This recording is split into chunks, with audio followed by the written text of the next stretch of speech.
இப்படி சென்னை துறைமுகம் அசுர வேகத்தில் வளர்ந்து கொண்டிருந்த நிலையில்தான் முதல் உலகப் போர் வெடித்தது.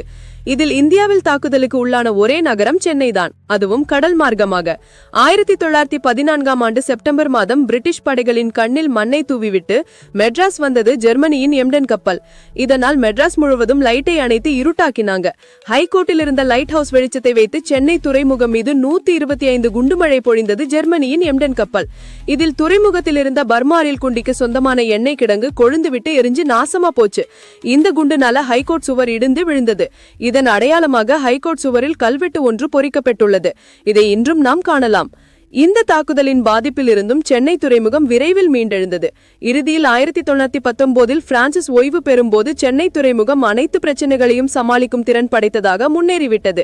இந்தியாவில் உள்ள பழமையான துறைமுகத்தில் மெட்ராஸ் ஹார்பர் 3வது இடம்.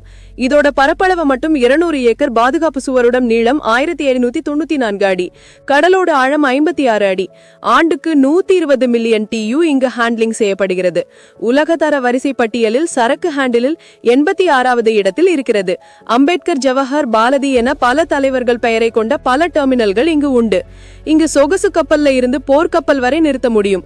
ஒரே நேரத்தில் 23 கப்பல்களை நிறுத்த முடியும் என்ற அளவுக்கு மிக பிரம்மாண்டமானது மெட்ராஸ் ஹார்பர். 2007இல் அமெரிக்காவின் நிமிட்ஸ் என்னும் போர்க்கப்பல் மெட்ராஸ் துறைமுகத்துக்கு வந்தபோது மிகப்பெரிய எதிர்ப்பு இயக்கம் நடத்தியதை சென்னை கண்டது. மலேசியா, சிங்கப்பூர் என பயணிகள் கப்பல் போக்குவரத்தும் இங்கிருந்துதான் செயல்பட்டது. இன்றைக்கும் வாரத்துக்கு 3 நாட்களுக்கு அந்தமானுக்கு பயணிக்கும் பயணிகள் கப்பல் போக்குவரத்து நடைபெற்றுக் கொண்டிருக்கிறது.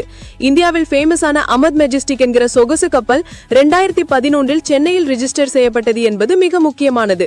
பொதுத்துறை நிறுவனமான எண்ணூர் துறைமுகத்தை 2020இல் மெட்ராஸ் ஹார்பர் வாங்கும் அளவுக்கு மிகப்பெரிய வளர்ச்சியை அடைந்துள்ளது. ஆனால் தற்போது இங்கே இருக்கிற 2 கண்டெய்னர் டெர்மினல்களையும் பன்னாட்டு அந்நிய கம்பெனிகள் ஹேண்டில் செய்ய அனுமதிக்கப்பட்டுள்ளார்கள். அடுத்த கட்டமாக இந்தியாவில் உள்ள அனைத்து துறைமுகங்களையும் தனியார் வசம் ஒப்படைக்கும் வரைவு மசோதாவிலிருந்து சட்டமாக நிறைவேற்றப்பட உள்ளது. இந்த நிலையில் இதற்கு எதிராக துறைமுக ஊழியர்களும் தொழிலாளர்களும் போராடி கொண்டிருக்கிறார்கள்.